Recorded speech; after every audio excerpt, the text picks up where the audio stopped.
Hi, everybody. Welcome to Open the Gates. I'm your host, Matt Burke. And today we're going to be having on Lucifer Storm. We're going to be talking about his book, ED GEIN Demon Hunter. So if you guys can give a warm welcome to Lucifer Storm. How's it going, brother? Hello. How you doing? It's going good, man. How the devil art thou? Oh, I'm doing great, man. I've just been running around doing a bunch of different stuff. There's this art competition for Sweet. some guy I'm taking part in. There's a big reward for that, or a prize. Cool. So I've been working on my own book, so I wanted to kind of take a little break from that. You know, it's a good way to step away from your thing and go to the well of rejuvenation and come back. Absolutely, ready to man.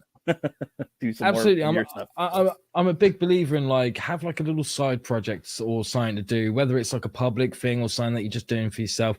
It's good to have that on the go because then you're still being productive, you're still being creative, and you get to walk away from something and come back to it with fresh eyes, and it just stays fresh. Do you know what I mean? Oh, absolutely. Keep it minty, right? Absolutely, man. Absolutely. So I know who you are. I've watched you on Critical Blast before, and hearing you speak about ED GEIN, your book Demon Hunter, I backed the first 2 issues. I haven't read them yet. I want to do a review on them, but now I want to complete the quadrilogy. Understandable. Hell yeah. So if people don't know who you are, maybe you could tell us a little bit about yourself. Yes, of course. I'm Lucifer Storm. I'm an award-winning graphic novelist from the UK. I've been working in comics since around 2010. I'm also a musician. I used to be the front man of a metal band. I collect morbid curiosities such as some weird taxidermy, vintage medical equipment. I recently got hold of a coffin. That's been my proudest one so far. And I'm a bit of a morbid soul, but a nice morbid soul. I don't bite unless you ask me very nicely. That's always good, man. What's your favorite? Or I'm gonna say who are your major influences as far as like writing goes and whatnot, or even art. I would definitely say that one of my major influences is Garth Ennis. I probably don't write anything like him, but I do. I mean, Preacher is one of my favorite comics of all time. And I don't think that's ever going to change. I don't think anything's really going to top it. I always say like Preacher and Fantastic Four, those have always been like my favorites. And I think one of the things that I love about Garth Ennis's writing is his unique take on gallows humor. Like he really pushes the boundaries with gallows humor of how far you can take it, but he almost does it in a kind of Looney Tunes kind of way, and that somehow makes it just that little bit more palatable. He made me realize that as a writer, it's okay to push the boundaries. It's okay to take the gloves off and go, right, we're not holding back. And I think a lot of writers should do that, regardless of what genre they write in or what audience they write for. They should be willing to just push the envelope just that little bit. Yeah, it makes it much more almost artistic and unsafe. You know what I mean? Yeah, absolutely. Well, I mean, on all of the campaigns for ED GEIN Demon Hunter, I've put up a quote by Cesar A. Cruz that says, art should disturb the comfortable and comfort the disturbed. And I do believe there is a hell of a lot of truth in that saying. I believe so too. And and like horror too. I believe horror should be uncomfortable. Yeah. Otherwise, it's not really horrific. It could be good, but it's not horror, really, right? Yeah, no, absolutely. I'm with you 100%. I've been a horror junkie ever since like I was about 8 years old. And like I had very strict parents who were like, "You're 8, you're not allowed to watch anything that ain't Sesame Street." That's how my folks were. They were, fire and brimstone. Like I couldn't even watch He-Man, and it was around like coming out of the Exorcist thing, and a lot of the where I live, there's a lot of churches. But my doesn't mean my family was perfect. My they did a bunch of crazy shit, but it's weird, like the balance. Like, oh, we did some. Now we're gonna go to church and. But well, when I was a kid, I was always told sort of like, only sociopaths like horror movies and like everyone with tattoos is a criminal kind of thing. I came from a very devout like Christian family, and as I got that little bit older, I started learning little tricks. So like we used to go to the video store every weekend. And in the UK, around the time that I was growing up in the 80s, censorship was such a big thing, because that was around the time of the video nasty. Yeah, we got it real bad. You guys got it bad, dude. It took till 1999 when they finally unbanned The Exorcist. You know, so the only way you could get it back then was through like bootlegs on VHS and stuff, and some of them were grainy as fuck. You couldn't see anything. Other ones had these weird Dutch subtitles at the bottom and shit.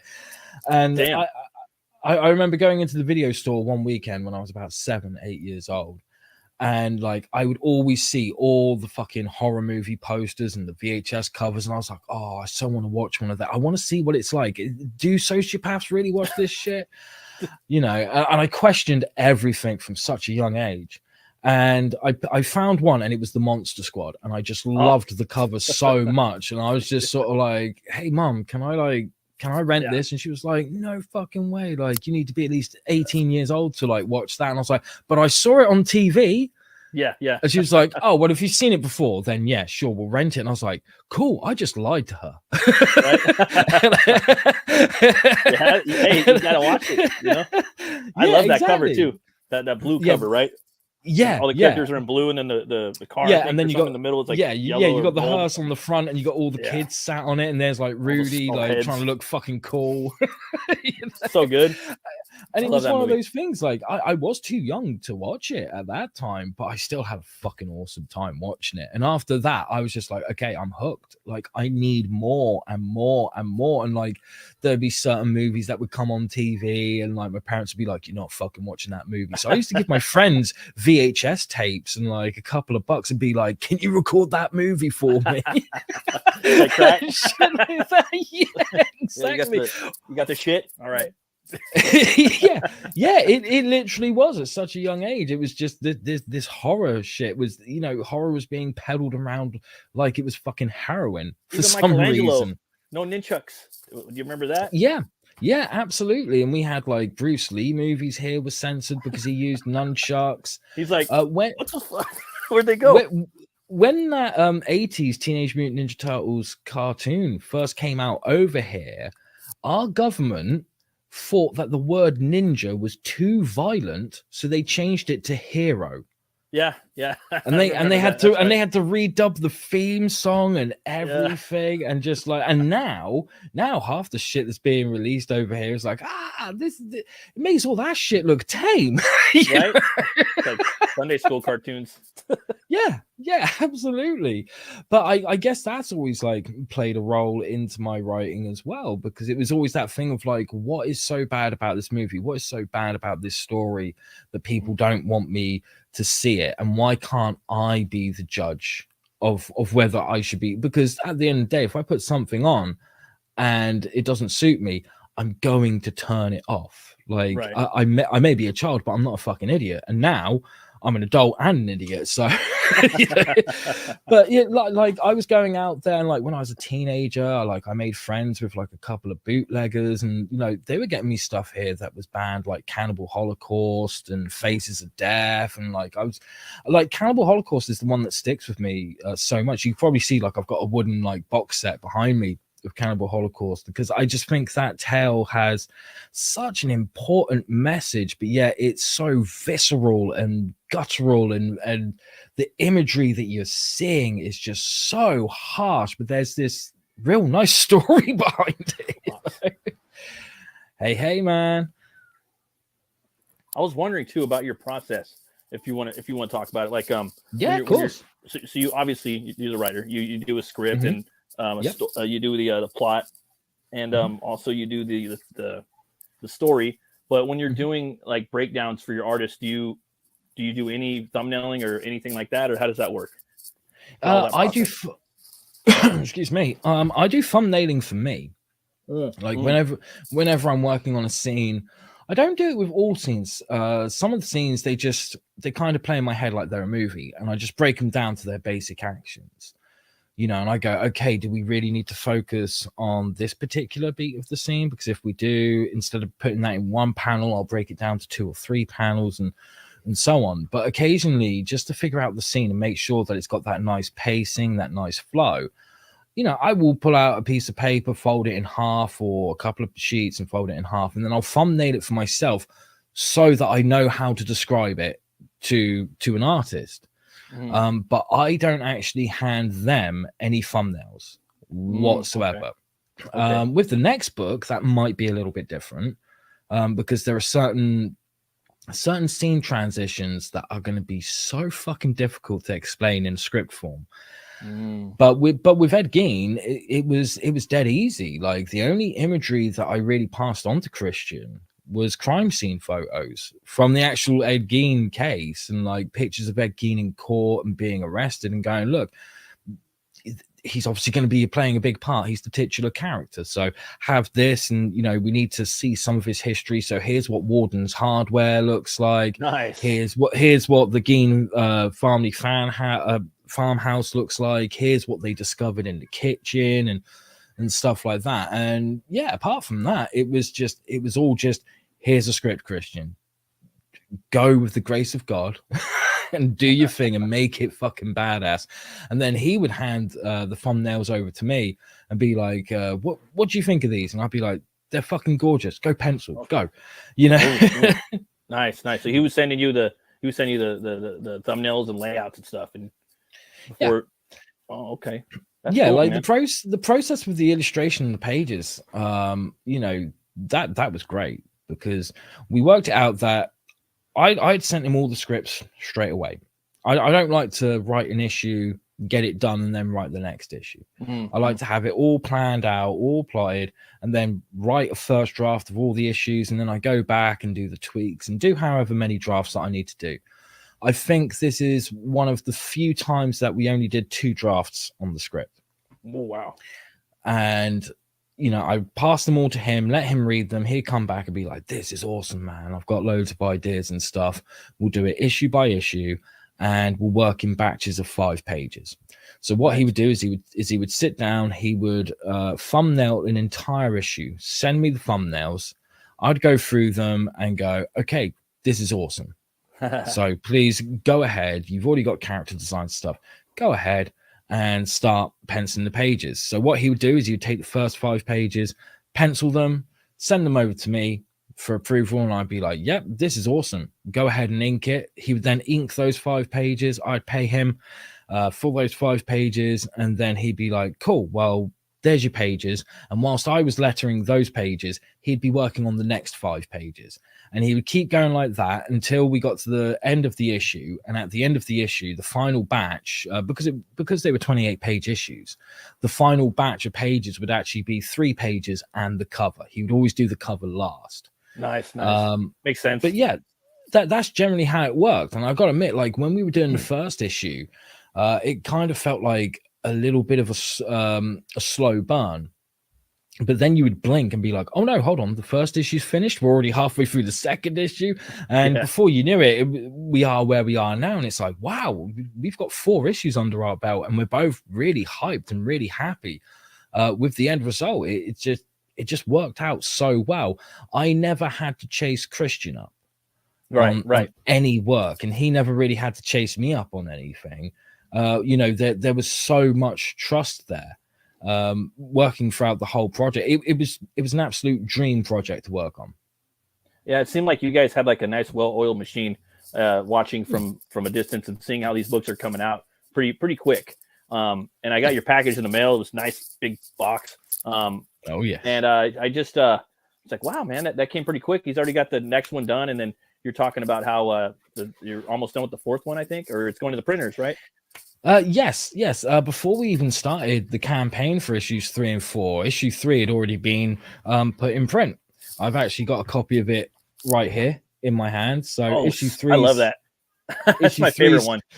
Already in print, and issue 4 literally got sent off to the printers yesterday, and it should be with me by Monday. So even though we're nearly like towards the end of the first 30 days of the campaign, book's already done, and I think that's the best way to do it, because I did mess up a little bit with the Lady Satan campaign that I did before Ed Gein, and now me and Christian are going to be working on Lady Satan so that we can get that fulfilled for those backers, because they've been waiting patiently, and I cannot thank them enough for their patience, without a shadow of a doubt.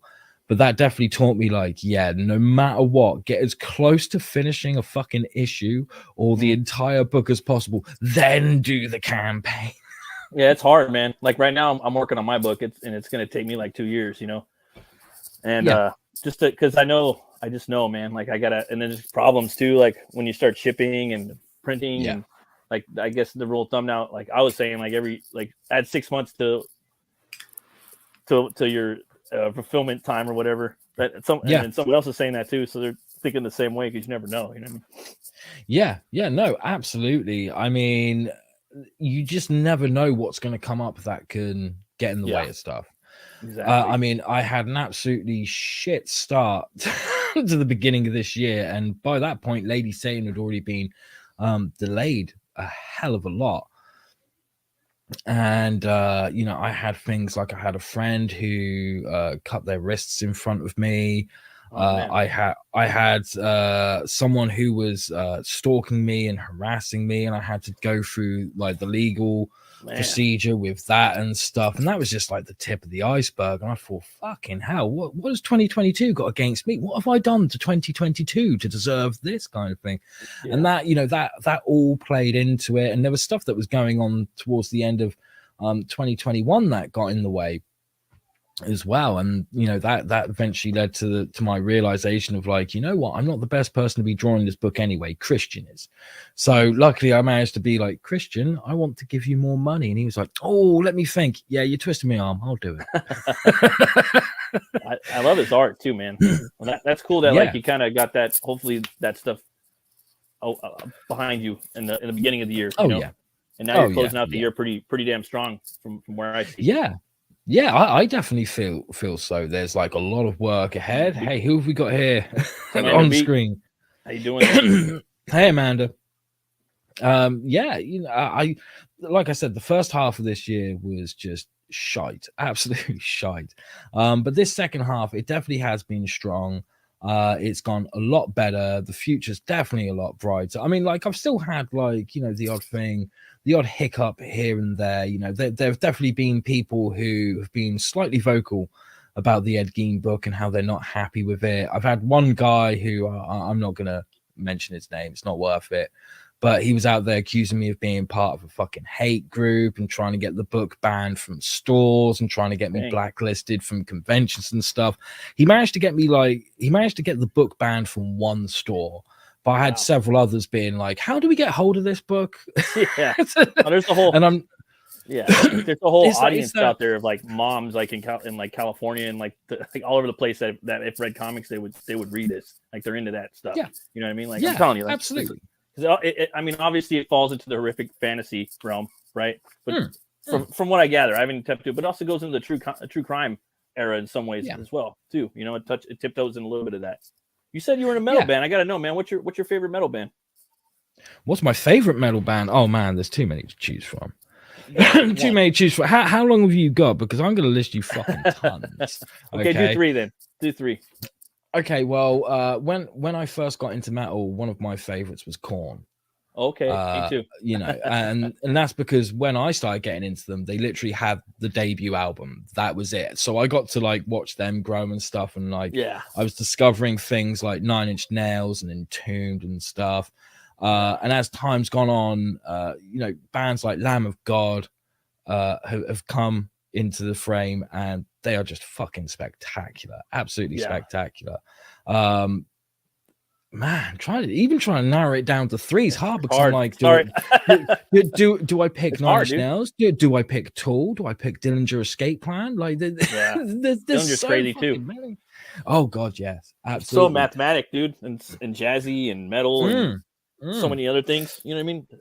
It takes like 20 listens per album just to kind of like process it and then judge it. That type of band. For me, absolutely. It's like so intricate. Yeah, absolutely. You know what I mean? To me, metal is a lot like horror. There are all these different subgenres. Correct. And it's very easy for people to pick a subgenre and just stick to that subgenre. Yeah. But for me, I like all of it. Yeah. Like I was telling you earlier, I'm a genre whore. I'm also a metal whore too. Like I like them all. You know what I mean? And I'm always want to listen to new stuff. You know what I mean? Yeah. just because it's interesting. It interests me, you know. But yeah, and I like seeing the progress over the years. It's nice revisiting some of the older stuff. Like I love it when I go into my local pub, because the jukebox there, like 1 minute they'll have something like Architects playing, which is something very recent, and then all of a sudden you'll hear like Black Sabbath come on. Yeah. And you'll be like, that contrast because of the progression over the years is just such a beautiful thing to hear. Yeah, totally, man.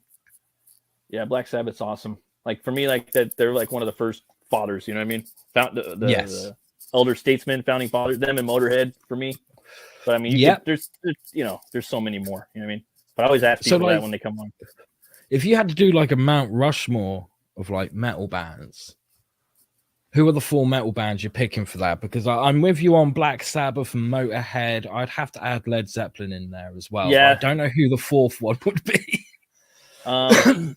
It's kind of hard, man. I mean, like you could also say like Deep Purple.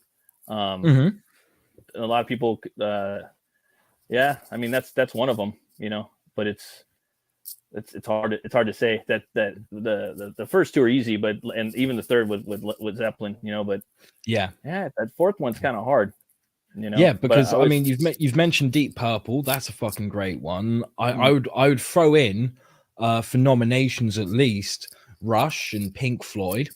Yeah, as well. I'd throw them in there. There was another one on the tip of my tongue. And then if you AC/DC, and if you step down a little bit too, you got like Maiden. You know what I mean? And then there's a bunch of other bands too that like that I forget because there's so many.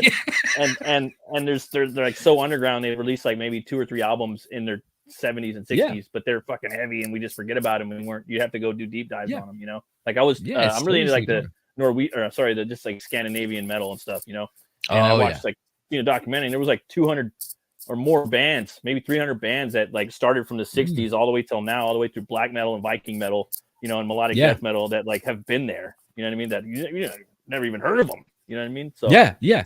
Exactly. The sea of metal is so deep. Yeah, dude. It's so rich, you know. And for me, it's a blanket statement. Like for me, metal is just so vast, and I don't consider. You know what I mean? Like it's for me, like most people, that's not metal. I think it is. You know what I mean? Like, and you could pretty much argue a lot. You know.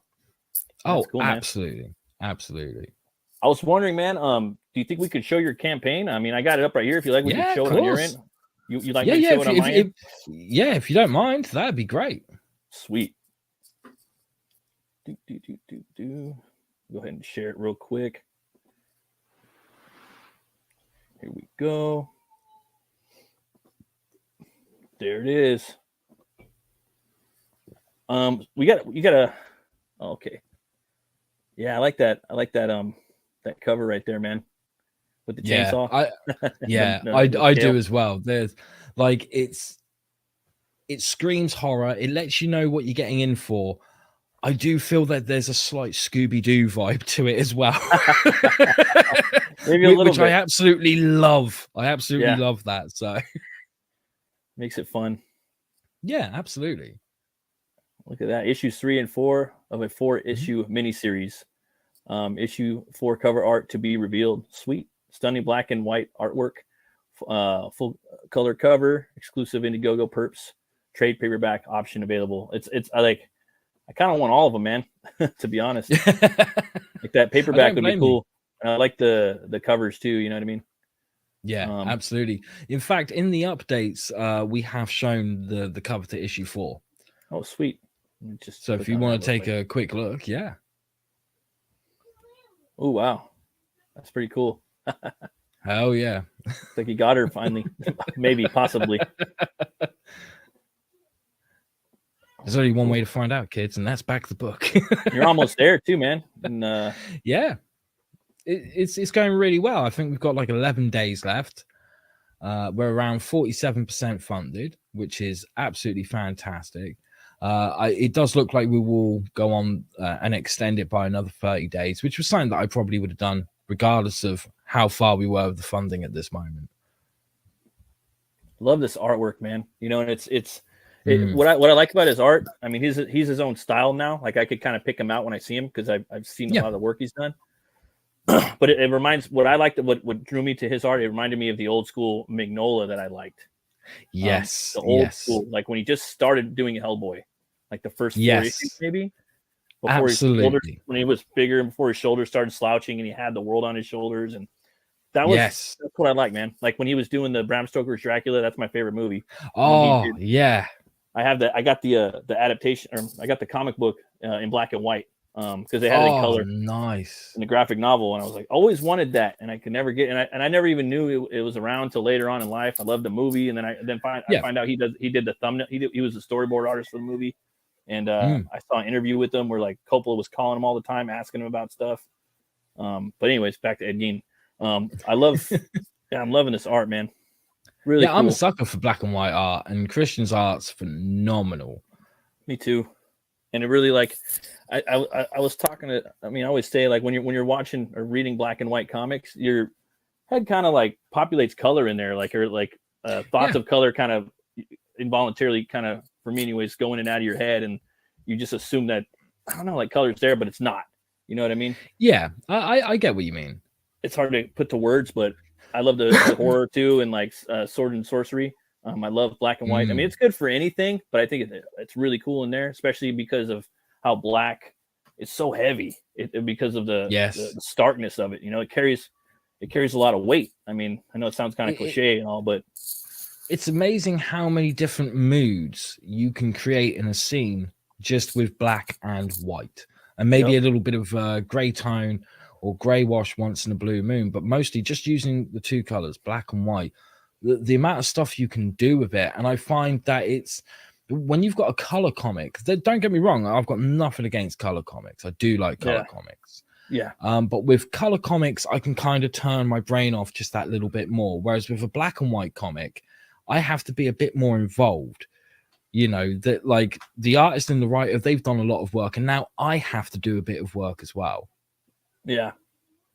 I love the colors too. Like, on the cover, like if the book was ever colored, like it would look tight. I mean, it would look good like that too. Oh, but absolutely. I'm not saying I would want it in color, but for me being like a horror whatever nut, I do like to see the gore. I like to see the blood. Sometimes it looks cool. Of course. And then sometimes you get the black and white and red. Some people do that, which is always fun. Oh yeah. I like it when people do that. Brutal, man. You want to give us a little inside baseball on the Ed Gein story? Anything you could tell us about it? Yes, absolutely. Excuse me. For your book, I mean, for your book, if you want to touch into the, ooh, look at that. I like that. Yeah. I can give you the pitch. Yeah, for that. That's not a problem. So, Ed Gein Demon Hunter is an adventure horror story. Told across 4 issues. It's based in the 90s, 7 years after Ed Gein has actually died. And it involves some heroics. It's got some humor, and it's also got a little bit of heart to it. Normally in a frying pan, but there's still a little bit of heart to it.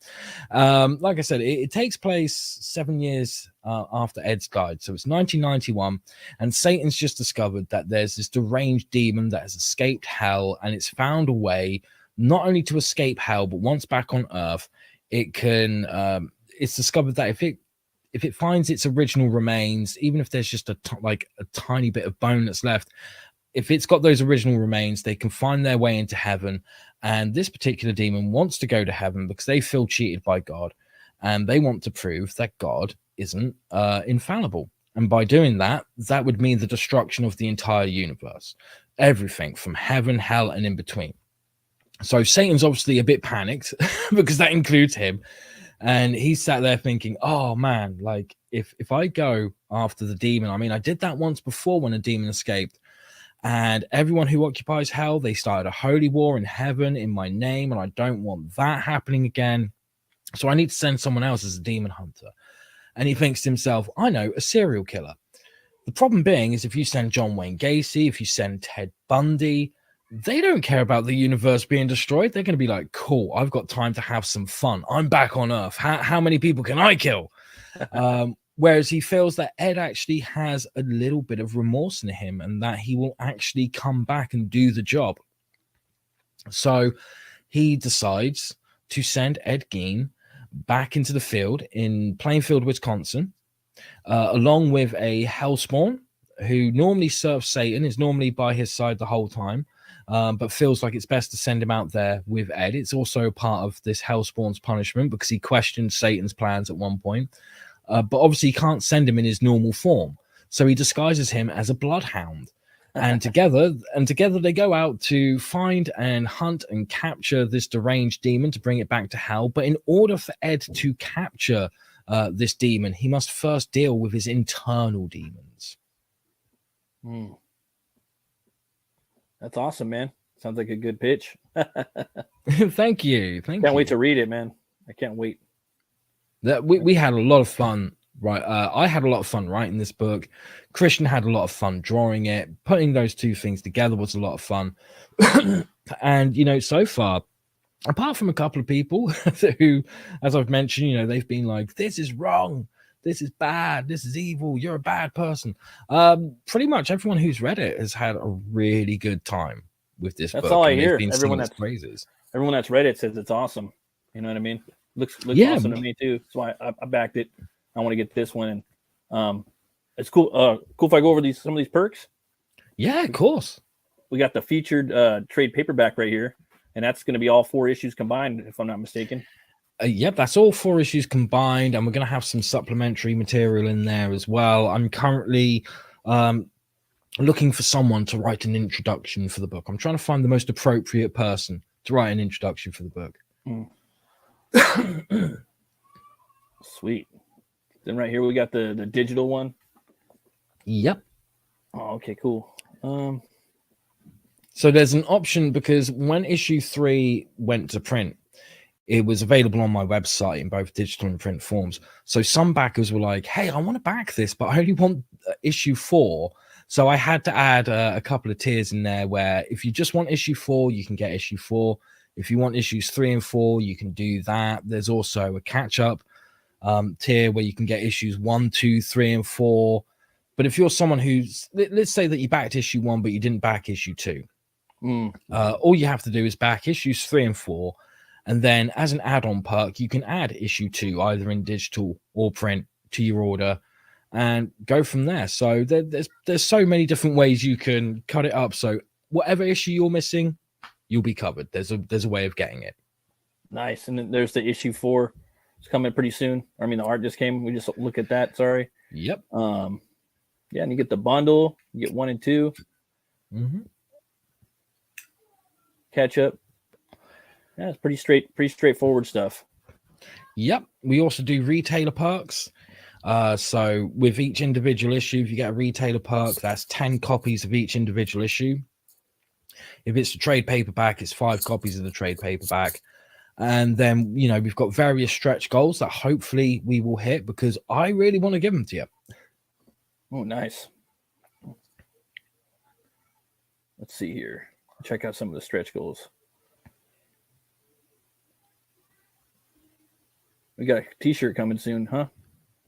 Yep. If we hit that, I think that's like the 15,000 bucks stretch goal. If we hit that, then every backer will get a free t-shirt, poster, postcards, bookmark, sticker, koozie, the works. Damn, all that stuff, huh?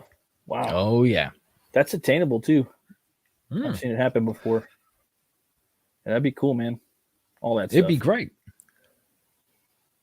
That's sweet, man. But I mean, if we don't hit that stretch goal, then I'm sure those items will become available to purchase from my website in the future. But if we hit the stretch goal, we can make them happen sooner. That's awesome, man. Well, that's cool, man. You guys are halfway there. If you guys can come and check out Ed Gein, Demon Hunter, you got issues 1 through 4. And yeah, man, this book looks awesome. Can't wait to read it. Thank you. And yeah, it's on IGG. I have the link at the top and also in the description. So, but what I was gonna ask you, man, what's your favorite movie? Oh, favorite movie. That once again, that's like the metal band question. There's so many to choose from. Right. I mean, it depends on what day you've caught me on. Like, if you catch me on one day, I'm gonna say Phantasm from 1979 because that's such a good movie. You Catch Me Yeah. on Another Day, and I'm going to say Dawn of the Dead from 1978. Catch Me on Another Day, and it will be David Cronenberg's remake of The Fly from '86 because that's a great fucking movie. Yeah. The original Hellraiser movie is something I'm a huge fan of. I mean, I like a lot of the mainstream horror that came out over the 60s, 70s, 80s, 90s, even the early 2000s. I feel there was a lot of good horror coming out. Yeah. But I'm also into the extreme horror scene, the underground horror scene. So stuff like the guinea pig movies from Japan, like Flower of Flesh and Blood and Devil's Experiment. I was a fan of those movies as well, even though they're not exactly easily accessible here in the UK. I mentioned Cannibal Holocaust earlier. That's a movie that I absolutely love. Maybe I'm a defender. Some people are going to hate me for this. I am a defender of a Serbian film. I think that is a brilliant movie. Horribly disturbing. Yes. But I still think it's an excellent movie. Such a amazing story. Not for the faint of heart. I love the August Underground trilogy from Toe Tag Inc. Don't know if you ever heard of those movies at all. No, I haven't heard of those. So Toe Tag Inc. was started by a guy called Fred Vogel, and he was, if I remember correctly, he was a student of Tom Savini. Oh, okay. And his special effects work, is all practical. And he really wanted to showcase it in a unique way. He didn't just want to work on some small films and cut together a showreel. So he made a movie called August Underground. And what he wanted to do is he wanted to make a fake snuff film that looked so real, people thought it was a real snuff film. And originally he wanted to put it out on VHS. He had this plan where he was going to leave a copy on the outside all these different government buildings to see if like the press would pick up on it and stuff, but he didn't in the end because he planned it for September 11th 2001. So he ended up going, okay, we're not doing that. Not a good idea. He just put it out there, and it started building up this following, and he made 2 sequels to it. And if I remember correctly, it was the second one, August Underground's Mordom. He went to promote it in Canada and actually got arrested because the Border Patrol or whatever, they thought it was a real snuff film. And they had him like interrogating him, go like, we know you made it. What happened to these women that we see on this screen and all that? And he's like, well, one of them's my wife who sat right next to me. Kind of thing. But they are very extreme films. Once again, you try getting them in the UK, it's so difficult. But with the powers of the internet, you can you can find it quite easily. So yeah, I like all sorts of movies.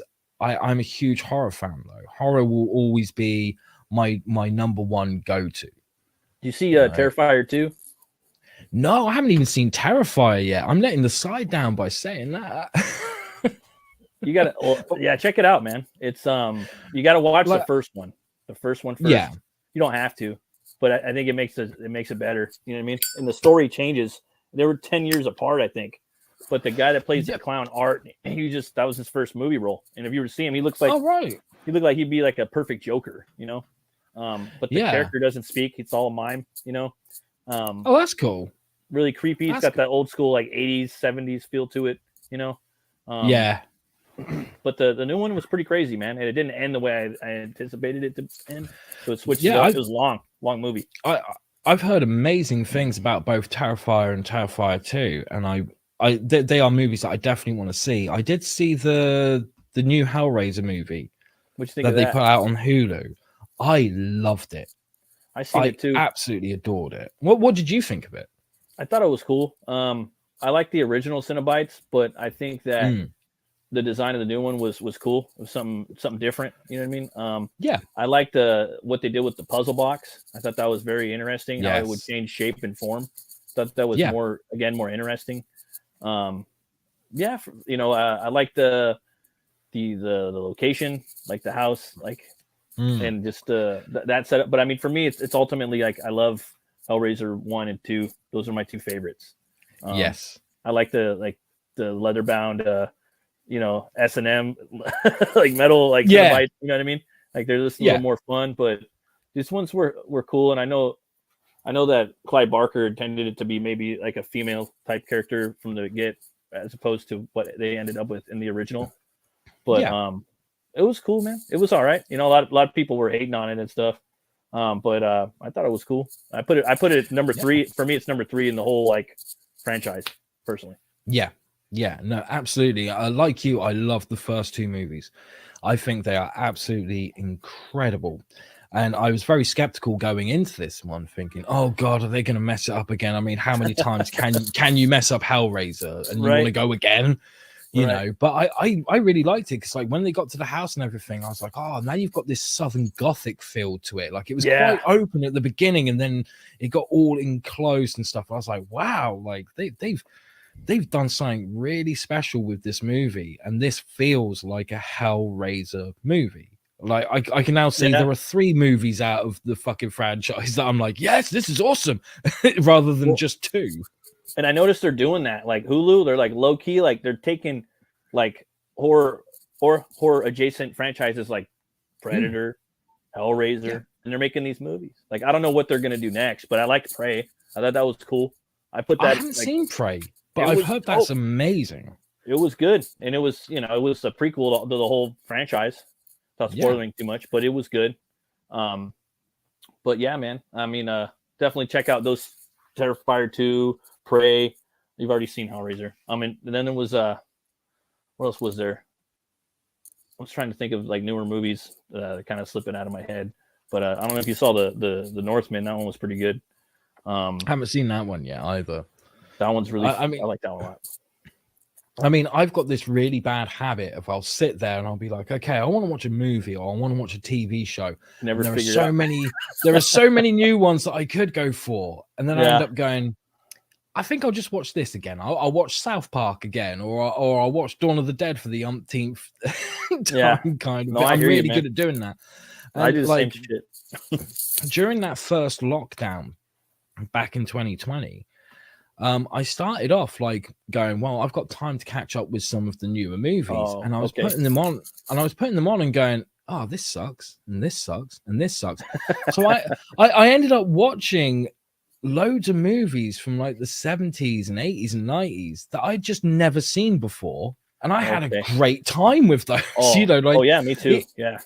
Like until then, I hadn't seen Night of the Creeps, and I was just like, "Oh my God, why haven't I seen this till now? Why was I waiting so long to see this movie?" And that goes back to like when you were in the video store as a kid. Like for me, like some of these movies, like I seen the posters, I seen the VHS covers. You know, I remember Dead Alive. I seen that image of the mouth with the skull in there, and I was like, I'm one of these days I'm gonna watch that movie. And it took like, I don't know, 18 years, 15 years, and eventually I seen it, like, whoa. And I had already seen, Evil Dead 1 and 2, and I was like, this is like the New Zealand version of like Ash and Evil Dead, and it's kind of even taken to the next level in some regard, right? And I was like, this is that movie is fucking amazing. Like so many quotable lines. Like even the first time I saw that movie, I must have been about 14. Yeah, I was around 14 when I first saw it. And for years afterwards, I'd still go around saying, I kick ass for the Lord. That's what I was going to say. I kick ass for the Lord. Or my other favorite one was always, your mother ate my dog. Not all of it. That movie is so underrated. Like, did you ever see the movies that he made before that? Bad Taste, Meet the Feebles. What was the other one? There was a third one as well, and I'm forgetting it. But Bad Taste and Meet the Feebles were what Peter Jackson made before Dead Alive, and those are just absolutely outstanding. Oh wow! Look at this guy.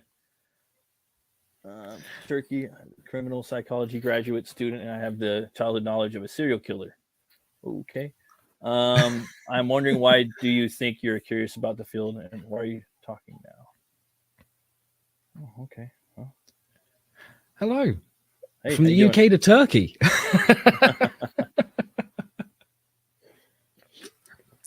I think serial killers are very... It's not just that they seem to be very popular at the moment. I mean, I've always been into learning about serial killers since I was about 15, 16. They always fascinated me. And I think the reason they fascinate me is because, like I was saying earlier, like when I was a kid, I was always told things like, oh, you know, if someone's got tattoos, they're a criminal and stuff. I remember being a kid and like I was at a wedding, a family member was getting married, and I saw someone who had tattoos, and I actually walked up to them and was like, hey, you got tattoos, does that mean you're a criminal? And they were like, no. And I was like, someone's lied to me. Right. And I always hear people talk about serial killers in the term of they're a monster, they're a monster, they're a monster. And I'm like, whoa, whoa, whoa, whoa. When you point a finger of blame, there are three pointing back at you. Okay, we need to step back from this a second, and we need to remember, like, it's understandable that people point at them and go, they're a monster. What's more scary is that they're actually a human being, and that they could have been any one of us. Yeah, and it stems from like how they're treated as a child most of the time. Yeah, absolutely. Well, I mean, Ed Gein was abused like there was no tomorrow. Right. We even pointed out at one point in the book that one of his earliest memories was from when he was a toddler. He just learned how to walk, and he nearly fell down some stairs. And like any normal parent would have been like, "Oh my god, oh god, he's safe. Okay, cool." Right, don't do that again. You know, there would obviously be a bit of frustration, but you understand, a very young child, they don't understand. And you're just glad that they're safe. But his mother wasn't like that. She picked him up by his arm and started screaming at him, saying, I hate you, you little shit. You know, this, that, and the other. Horrible. Because she, with Ed, she, before he was even born and she was pregnant, you know, she used to pray to God saying, please give me a daughter. Please give me a daughter. Oh, yeah. And then she got Ed. And that was something that, you know, I don't know whether that sent her over the edge or not. I mean, there's so much to dig into there. It's such a dense topic of conversation. But the fact of the matter is, the mother was exceptionally abusive. The dad was an alcoholic. And I'm sure that his alcoholism was more than likely caused from the fact that she wasn't just abusive to her children. She was probably abusive to him as well. And in turn, he needed to escape that. He started getting drunk, which would have made him abusive towards her and possibly the children as well. Right. So it created this cycle. And like I said, everyone loves to point at Ed Gein and go, he's a monster, he's a monster, he's a monster. Now, I'm not going to say that they're wrong. I'm just going to say this. If you were Ed and you grew up in those circumstances and you were treated that way, tell me that you wouldn't have done something as bad as, or even worse. You can't guarantee it. We also need to bear in mind that with Ed Gein, he was an undiagnosed schizophrenic. And it's very popular nowadays to talk about mental health, and that's not a bad thing. Right. The unfortunate side is everyone is not everyone. That's being hyperbolic, and I don't want to be hyperbolic. There are large groups of people that want to make out that every single mental health issue isn't a bad thing. Unfortunately, there are some mental health issues that are incurable, and if someone has those mental health issues, it doesn't just damage their lives, it damages the lives of others. We can't treat it all as it's okay. There's still more that people need to learn. The general knowledge of mental health disorders across the public is not that of 7.5 billion professionals. You know, the professionals on that subject matter, they're about this many in a sea of this many. Exactly. Okay? So, like, you know, if you've got people going, oh my God, like, you know, we shouldn't punish people with PTSD. You're right. We shouldn't. Anyone who's got PTSD, that's a really hard fucking thing to live with, PTSD. But you can't put sociopathy in the same bag as PTSD. Exactly. And as far as, I mean, oh, sorry. Well, that's right. You carry on. Well, I was going to say, as far as that's to make it short, we find them interesting and what made them the way they were. That's a short, sweet answer, but there's a multitude of reasons why. And a lot of people do. You know, like Mindhunter. Let's see here. I started with William Heron's when I was 13. I saw the broadcast on Twitter and joined it. It's nice to listen to, and I thank you. And thank you for playing. No, thank you. Thank you for coming by. I appreciate it. Absolutely. Absolutely. It's great that you're here. Glad you're enjoying it. I was going to ask you too, man, what's your favorite beer if you do drink? You know, and if you don't, What's your favorite drink? I do occasionally drink. I have had problems with alcohol in the past, so I try not to drink. But occasionally, like certain points in my life, I can just have one, and I'm okay with that. I used to drink Jägermeister like there was no tomorrow. The licorice. Oh, yes. And I'm a huge fan of Apple Jack Daniels. That is my favorite demon in a bottle by far. But I also love Merlot. Like a nice glass of Merlot is real nice. When it comes to beers and lagers, the unfortunate truth is I love Budweiser, but I'm actually allergic to it. So, so my favorite beer I can't even fucking drink.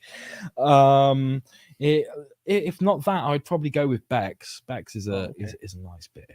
You guys have those Samuel Smiths over there?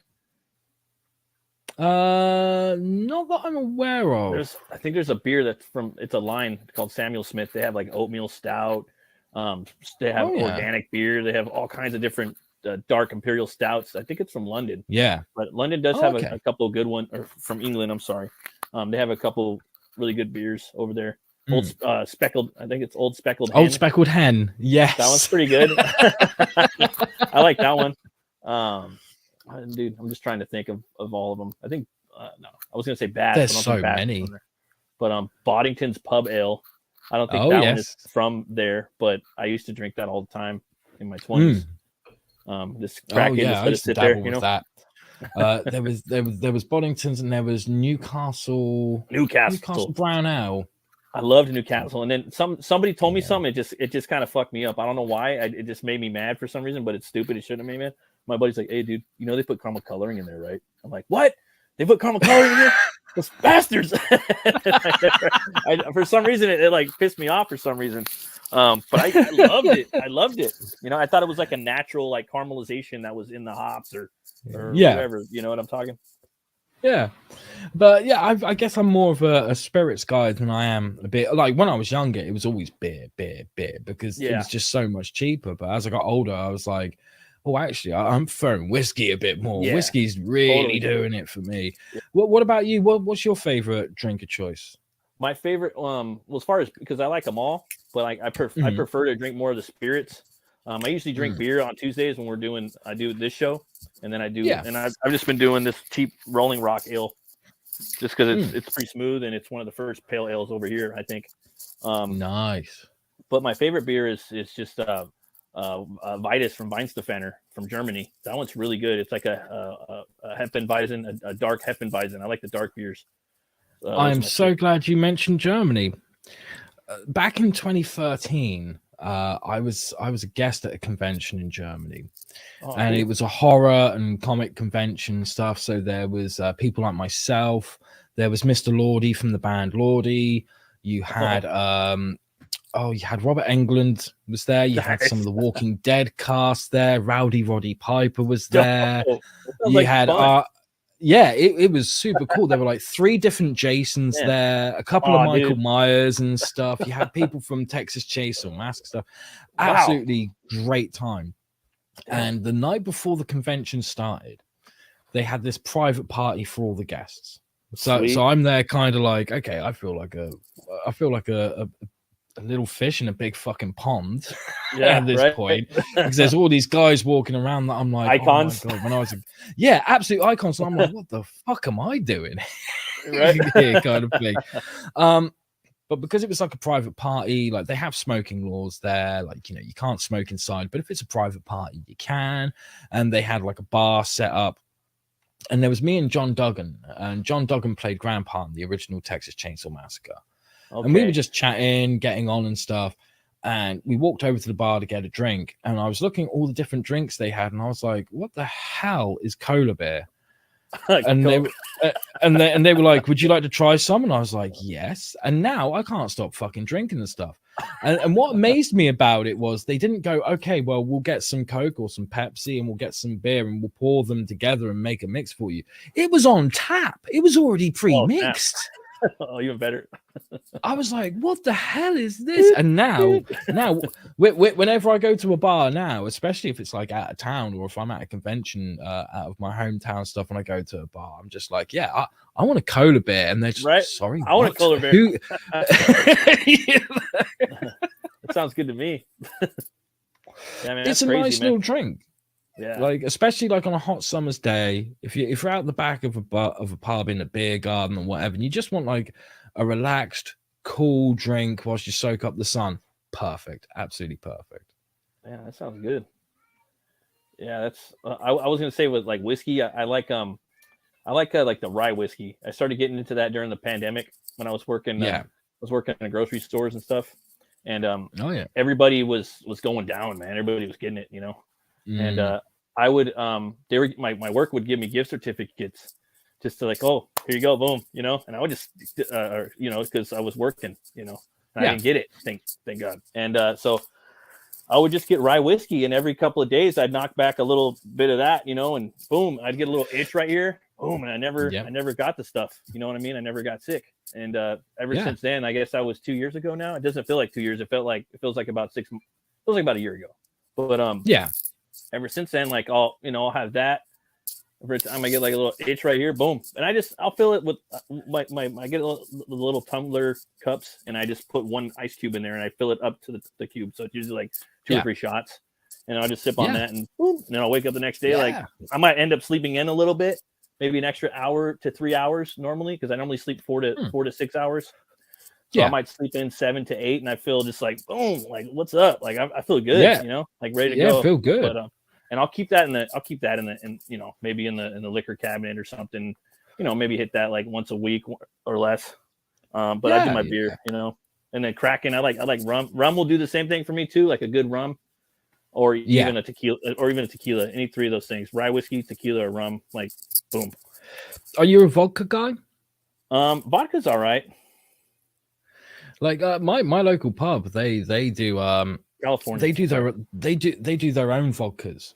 So they'll do like a Skittles vodka that they make themselves, which is real fucking nice. They do a Werther's original vodka. That's my favorite one. That's a nice little sip and drink. You get a couple of shots of that with an ice cube or two. You can nurse that thing for quite a while and be like, oh, that's too good.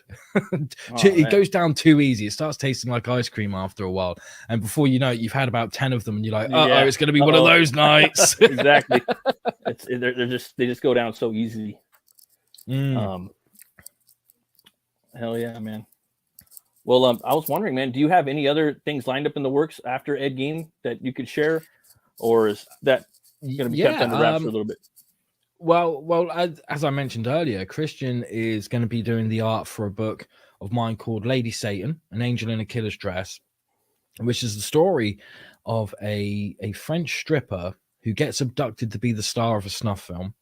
And she does something that no one else has done before. She actually survives the experience and becomes a vigilante, a very violent and dark vigilante because of it. She travels around the world, taking down small-time crooks until she ends up on the shores of the UK. And she's trying to find the only copy of the snuff film that she was in. She's convinced that if she can find it and destroy it, her life can go back to normal. She can have a happy life again.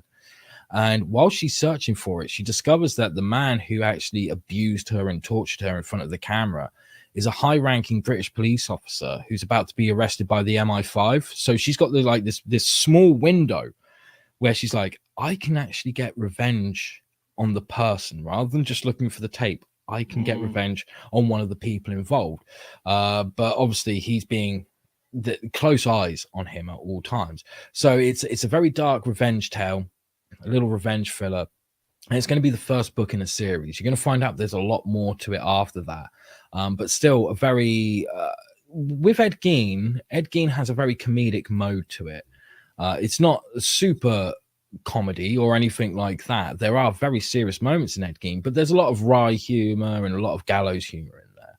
Whereas Lady Satan is it's more of a dramatic mode. It's more of a deadpan, serious crime horror kind of vibe, and we don't pull any punches. There is some stuff in there that's going to really upset some people. So that's the next book, which I'm doing with Christian. Oh, okay. And after that, I plan on doing a book called The Ballad of John Coffin, which I can't really say too much about, except the lead character, John Coffin himself, is a character who has a disorder called BIID, which stands for Body Identity Integrity Disorder. And the easiest way to describe that is if you have that particular disorder, you might look at your hand and think, that's not meant to be there. So you have this overwhelming urge to cut it off. Ooh.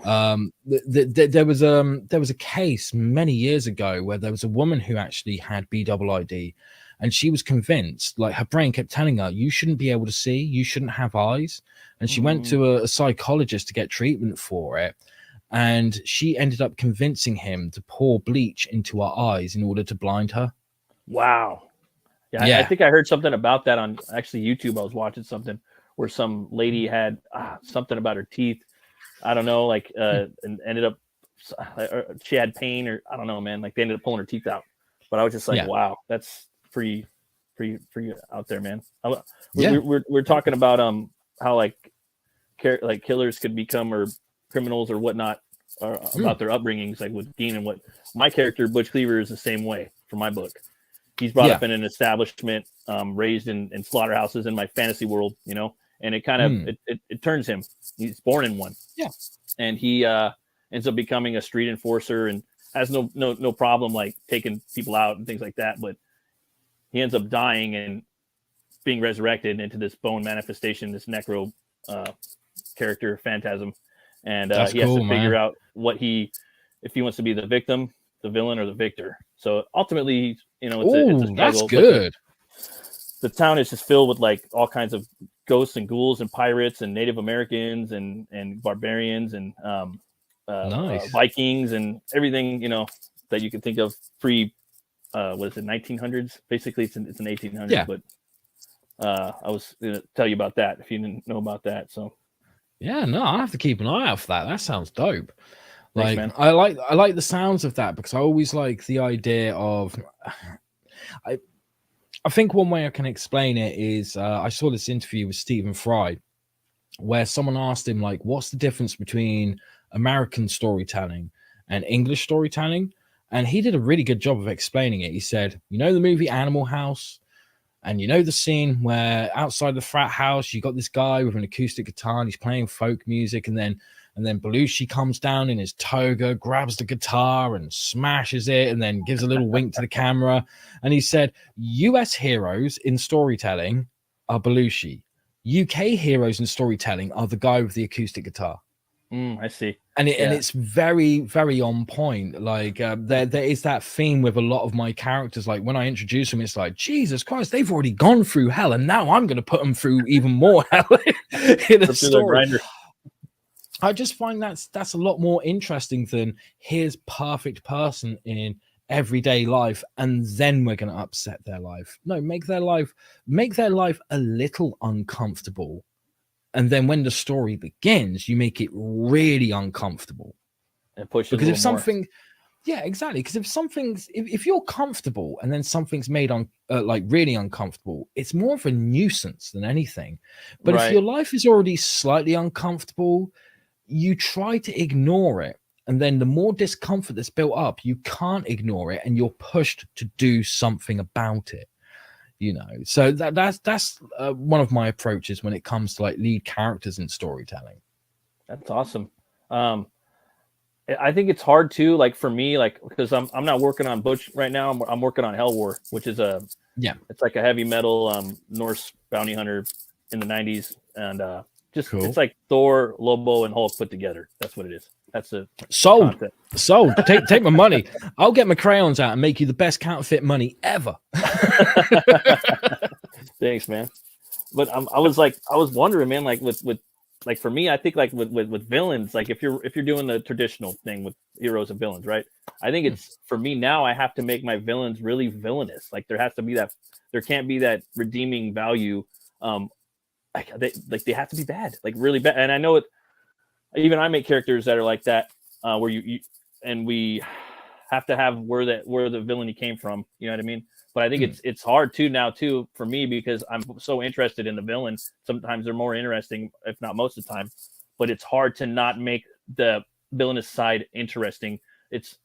As opposed to making it like you want them.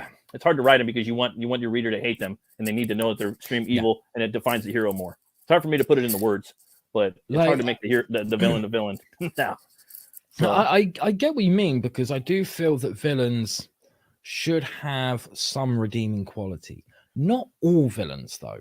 right. I think it should be a bit of a lottery. Like, one book you'll do it and you'll be like, no, this person's just hardcore fucked in the head. Yeah. Like there's And then no the next redeeming. one, Yeah.